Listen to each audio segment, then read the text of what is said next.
ఆకాశానికి చిల్లు పడిందా? మేఘాలు బద్దలయ్యాయా? ములుగు జిల్లాలో కురుస్తున్న కుండపోత వర్షాలతో ఇప్పుడు ఇదే అనుమానం వస్తోంది. మంగళవారం సాయంత్రం మొదలైన వాన బుధవారం మధ్యాహ్నం వరకు నాన్ స్టాప్ గా కురుస్తూనే ఉంది. అత్యంత భారీ వర్షం ఆగకుండా కురుస్తుండటంతో ములుగు జిల్లా వణికిపోతోంది. కేవలం 20 గంటల్లోనే దాదాపు 460 మిల్లీమీటర్ల వర్షపాతం నమోదైంది. వెంకటాపురం, మంగపేట, ఏటూరు, నాగారం ప్రాంతాల్లో కుంభవృష్టిగా వర్షం పడుతోంది. అన్ని ప్రాంతాల్లోనూ రికార్డు స్థాయి వర్షపాతం నమోదైంది.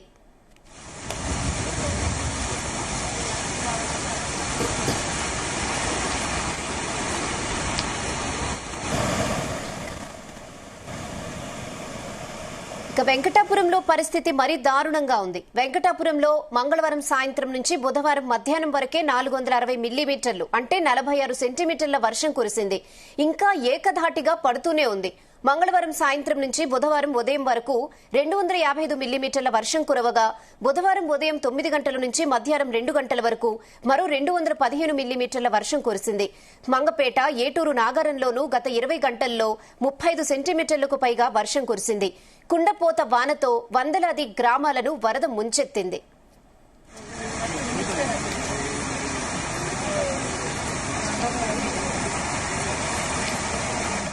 ఇదే విషయంపై మరిన్ని అప్డేట్స్ మా ప్రతినిధి శ్రీకాంత్ అందిస్తారు. శ్రీకాంత్,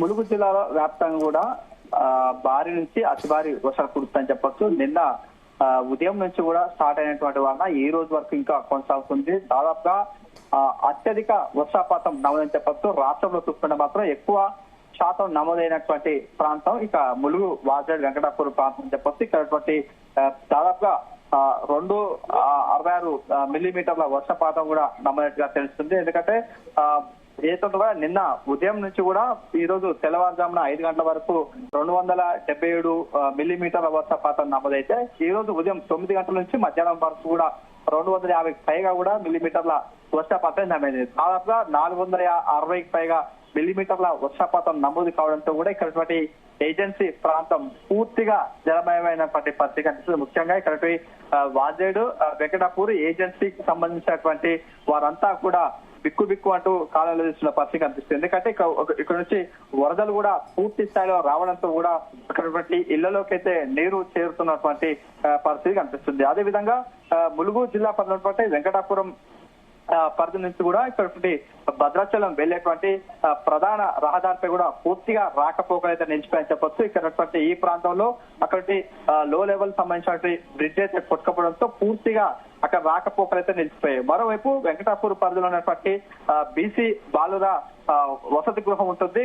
వసతి గృహం కూడా పూర్తిగా చుట్టూ కూడా వరద నీరు చేరడంతో కూడా అక్కడ పిల్లలు కూడా బయటికి రాలేనటువంటి పరిస్థితి. వారంతా కూడా హాస్టల్లోనే ఉంటూ కూడా ఆర్తనాదాలు కూడా చేస్తున్నటువంటి పరిస్థితి కనిపిస్తుంది. మరోవైపు వారందరినీ కూడా రక్షించాలంటూ కూడా అక్కడటువంటి వార్డెన్, అదేవిధంగా మిగతా సంబంధించిన వారందరూ కూడా వేడుకుంటున్నటువంటి పరిస్థితి కనిపిస్తుంది. మరోవైపు ఇక్కడ మంగపేట పరిధి, అదేవిధంగా ఏటూరు, నాగరం పరిధిలో దాదాపుగా 35 మిల్లీమీటర్ల పైగా వర్షపాతం అయితే నమోదవుతుంది. ఈ క్రమంలో అక్కడ జనజీవనం మొత్తం పూర్తిగా అస్తవ్యస్తంగా మారిపోయింది. ఎక్కడికక్కడ కూడా స్తంభించిపోయినటువంటి పరిస్థితి కనిపిస్తుంది. మరోవైపు ఏదో కూడా రమణక్క పేట పరిధిలో ఉన్నటువంటి అక్కడ ఒక గ్రామంలో ఉన్నటువంటి ఇల్లు కూడా పూర్తిగా కూలిపోయింది. అదేవిధంగా ఇక్కడ మల్లూరు సంబంధించినటువంటి చెరువు ఉంటుంది. ఆ చెరువు లీకేజ్ కావడంతో ఆ వరద నీరు మొత్తం కూడా ఇక్కడ పక్కన ఉన్నటువంటి గ్రామం కూడా మునిగిపోయినటువంటి పరిస్థితి కనిపిస్తుంది. అదేవిధంగా నిన్నటి నుంచి కూడా ఎడతెరిపి లేకున్నటువంటి వర్షం కురవడంతో ఇక్కడ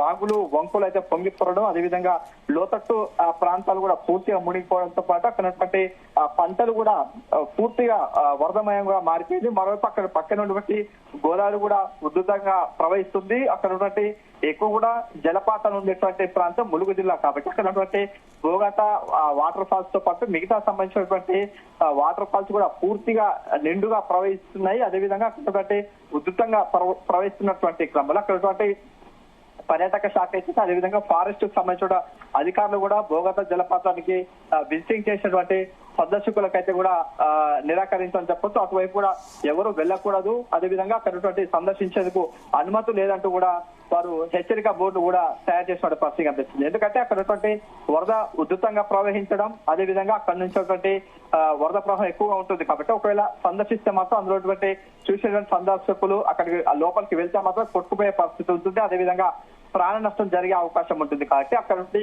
వెళ్లేందుకు అధికారులు అయితే అనుమతి అయితే నిరాకరించారు. మరోవైపు ఇక్కడ జిల్లా యంత్రాంగం కూడా పూర్తిగా అప్రమత్తమైందని చెప్పొచ్చు. ఇక్కడ కలెక్టర్ అదేవిధంగా మంత్రి ఉన్నటువంటి సీతక్క కూడా అక్కడ అధికారులతో మాట్లాడడం జరిగింది. అక్కడ ఉన్నటువంటి ప్రాంతాలు అదేవిధంగా ఏదో కూడా లోతట్టుకు సంబంధించినటువంటి గ్రామ పరిధిలో ఉన్నటువంటి వారంతా కూడా ఏదో కూడా ముంపుకు గురే అవకాశం ఉంటుంది కాబట్టి వారందరూ కూడా సురక్షిత ప్రాంతాలకు వెళ్ళాలి. అదేవిధంగా అక్కడ ఉన్నటువంటి వారంతా కూడా ఏదో కూడా సహాయం మార్గం కోసం అక్కడ అధికారులను కూడా సంప్రదించాలంటే ఒక టోల్ ఫ్రీ నెంబర్ కూడా విడుదల చేయడం, అదేవిధంగా అక్కడ ఉన్నటువంటి కలెక్టర్ అదేవిధంగా పోలీస్ అధికారులతో కూడా మాట్లాడడం జరిగింది. ఫారెస్ట్ డిపార్ట్మెంట్ మిగతా సంబంధించి డిఆర్ఎఫ్ బృందాలు అదేవిధంగా రెస్క్యూ సంబంధించిన బృందాలు కూడా అలర్ట్ చేసినటువంటి పరిస్థితి కనిపిస్తుంది. ఎందుకంటే అక్కడ ఉన్నటువంటి గోదావరి ప్రవాహం ఉంటుంది, అదేవిధంగా వరద కూడా ఎక్కువ రావడం, అదేవిధంగా ఎక్కువ వర్షపాతం నమోదు అవుతుంది కాబట్టి ఆకస్మికంగా వరదలు వస్తున్నటువంటి తరుణంలో కూడా ఏదైనా ప్రమాదం జరిగే అవకాశం ఉంటుంది, కొంచెం ఉండే అవకాశం ఉంటుంది కాబట్టి ముందస్తుగానే రెస్క్యూ టీం అయితే అలర్ట్ చేయడం, అక్కడ వారందరినీ కూడా రక్షించే ప్రయత్నం అయితే కొనసాగుతాయని చెప్పే పరిస్థితి కనిపిస్తుంది. రహానా. Okay Srikanth, thanks for the updates.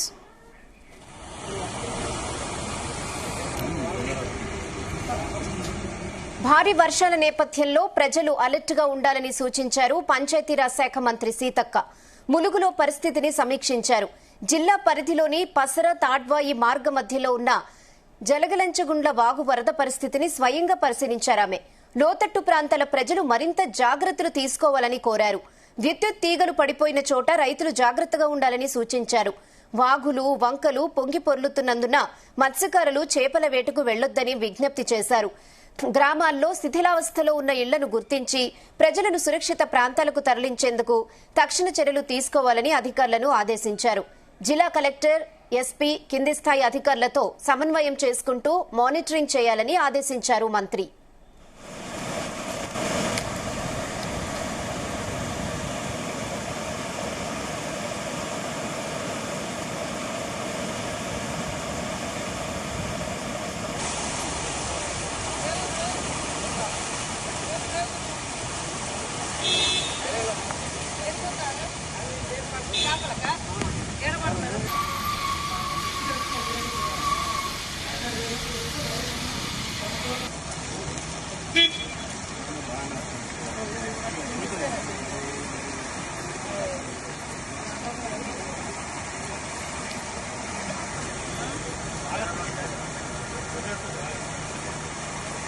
అసలు మాకు గట్ల పోవాలి.